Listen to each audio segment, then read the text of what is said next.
Magandang araw!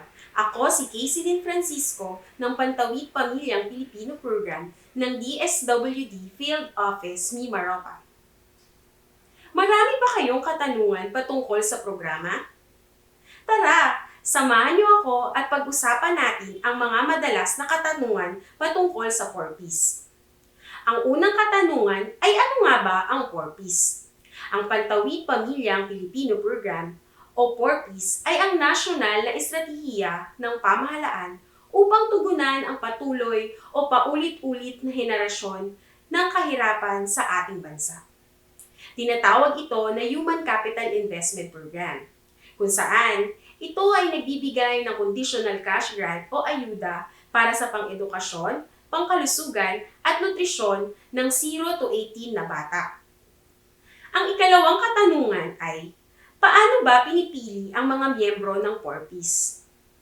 Sa pamamagitan ng DSWD National Household Targeting System for Poverty Reduction o NHTSPR o mas kilala bilang listahanan ay gumagamit ng Standardized Targeting System kung saan ito ay otomatikong kinukonsidera ang mga magsasaka, mangingisda, mga pamilyang walang permanenteng tirahan, mga katutubo, at iba pang mga naninirahan sa malalayong lugar na hindi naaabot ng mga pangunahing serbisyo ng gobyerno gaya ng pagamutan at eskwelahan. Ikatlong katanungan. Ano ba ang mga kondisyon para makakuha ang benepisyaryo ng buwanang ayuda? Ang ayuda ay nahahati sa dalawang kategorya, ang edukasyon at ang pangkalusugan.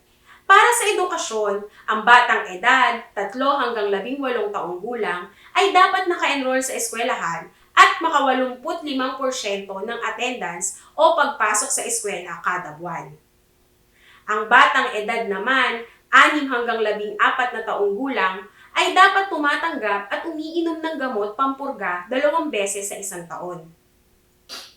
Para naman sa kalusugan, ang mga buntis ay dapat magpa-prenatal check-up at manganak sa mga pangpanganakang pasilidad na pinangungunahan ng lisensyadong doktor o midwife. Ang batang edad 0 hanggang 5 taong gulang ay dapat na regular o buwanang ipa-check up sa mga health center upang mamonitor ang kanilang timbang at mabigyan ng bakuna ang mga bata. Kaakibat din sa ayuda para sa kalusugan ang Family Development Session o ang buwanang pagdalo sa sesyon ng isang responsableng miyembro ng pamilya para sa paglinang ng kanilang pag-uugali at mas pagiging responsableng magulang. Ika-4 na katanungan, ay paano naman kapag hindi nakasunod sa kondisyon ang mga benepisyaryo? Ang sinumang 4Ps na hindi makasunod sa kondisyon ng programa ay makatatanggap ng paalala at agad na masususpinde ang cash grant o ayuda. Kapag ang benepisyaryo ay nagpatuloy sa hindi pagsunod sa kondisyon ng programa sa 4 na magkakasunod na buwan, ay sasailalim ito sa proseso ng case management ng DSWD upang matukoy at masolusyonan ang anumang problema na kinakaharap nito. Sakaling ang benepisyaryo naman ay hindi pa rin makasunod sa kondisyon 1 taon mula sa pagkakatanggap ng paalala, ay matatanggal na ito sa programa. Ang ika-5 katanungan ay magkano ba ang halaga na natatanggap na ayuda ng bawat kabahayan ng 4Ps? Ang bawat 4Ps na pamilya ay tumatanggap ng ayuda para sa edukasyon at pangkalusugan. Ang ayudang natatanggap para sa edukasyon ay 300 piso kada buwan o 3,000 piso kada taon para sa elementarya, at 500 piso naman kada buwan o 5,000 piso kada taon para sa junior high school. Ito ay mananatili sa dating halaga nito bago pa maisabatas ang programa. Ang senior high school naman na ayuda mula sa 500 piso ay magiging 700 piso na kada buwan o 7,000 piso kada taon. Ang educational grant ay binibigay lamang sa loob ng 10 buwan o sa panahon lamang ng eskwela kada taon. Ika-6 na katanungan ay ano nga ba ang basihan ng halaga ng cash grant ng 4Ps? Ang halaga ng cash grant ay nakabase sa Consumer Price Index. Ito ang komprehensibong sukat na ginagamit para kalkulahin ang pagbabago ng presyo ng mga bilihin sa ating bansa.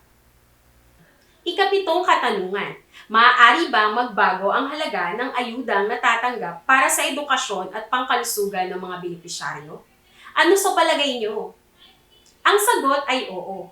Nakasaad sa Section 10 ng RA 11310 o 4Ps Act na maaaring magrekomenda ang Philippine Institute for Development Studies sa National Advisory Council kada 6 na taon kung kinakailangan bang i-adjust ang grant sa pangkasalukuyang halaga base sa Consumer's Price Index, kung saan ang National Advisory Council ang magsisiguro na ang grant o ayuda ay sapat para makapagdulot ng positibong impact sa edukasyon, pangkalusugan at nutrisyon ng mga benepisyaryo.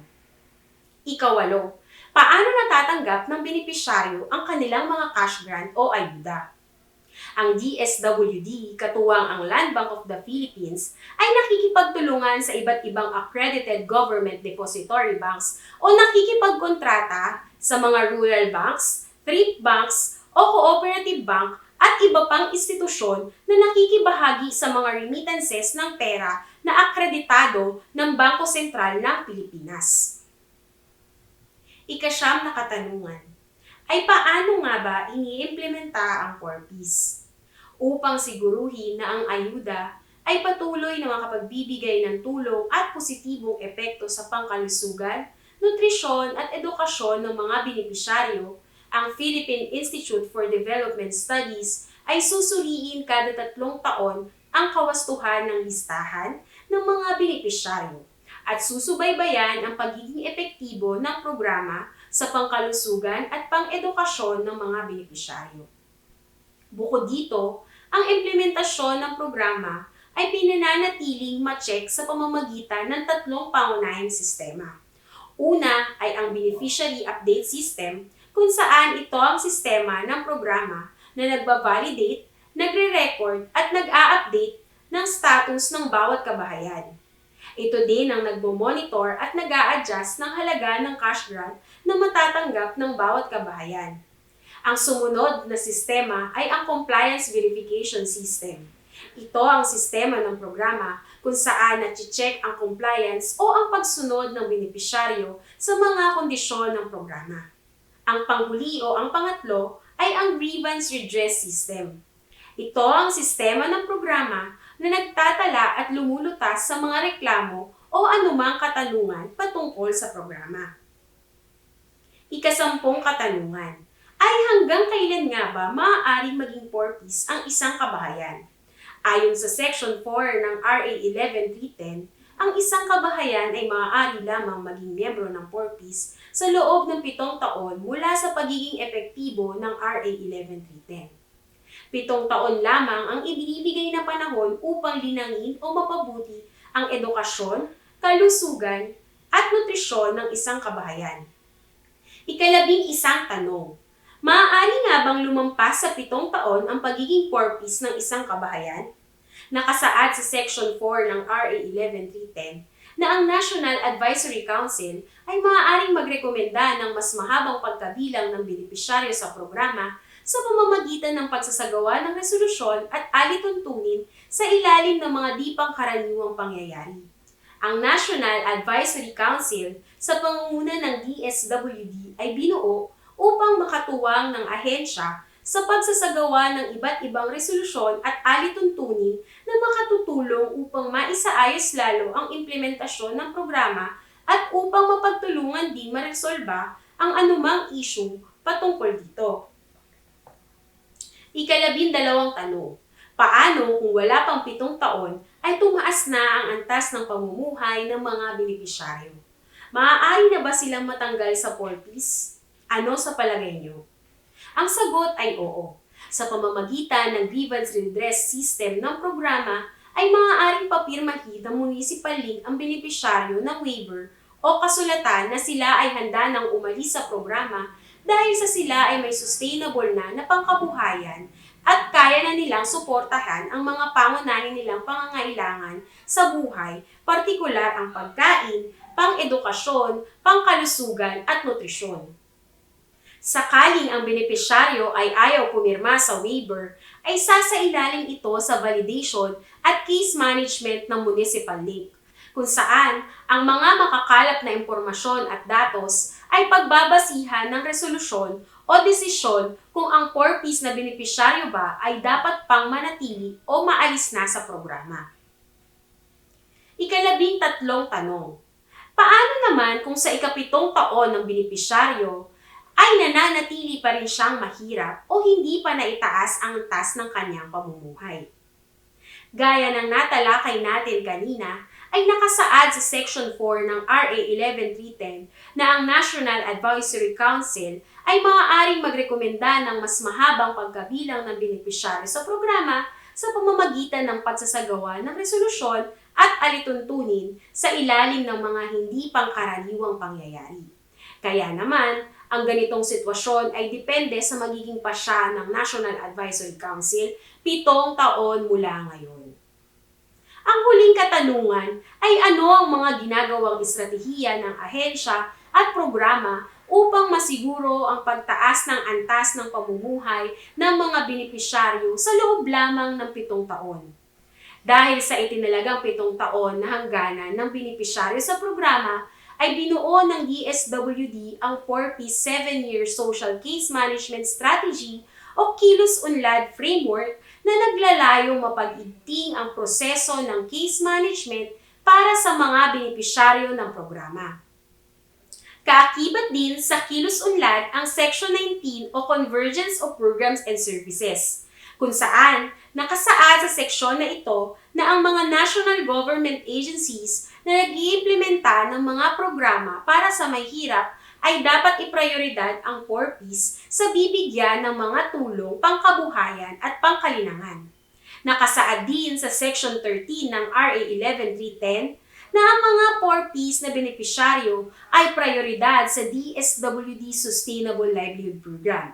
Kabilang din dito ang pagbibigay ng trabaho at iba pang mga katulad na programa ng iba't ibang ahensya ng gobyerno o pribadong sektor. Habang ang ahensya ng DSWD ay abala sa epektibong implementasyon para maitaas ang antas ng pamumuhay ng bawat isang may hirap na pamilya, ay umaasa ang bawat isang kawani na ang kahirapang ito ay masusolusyonan at matatapos sa paggawa ng iba't ibang estratehiya at pakikipagtulungan sa iba't ibang ahensya at pribadong sektor. Nawa ay nalinawan at nasagot ang mga katanungan sa inyong mga kaisipan patungkol sa programa. Mula sa benepisyaryo, sa mga kawani ng DSWD, at sa kasalukuyang administrasyon na patuloy sa paggawa ng pulisiya para matulungan ang mga nangangailangan, ay umaasa kami na ang bawat isa ay makikilahok sa pagbibigay ng suporta para sa maayos na implementasyon ng programa. Muli, ako po si Casey Francisco. Maraming salamat po. DSWD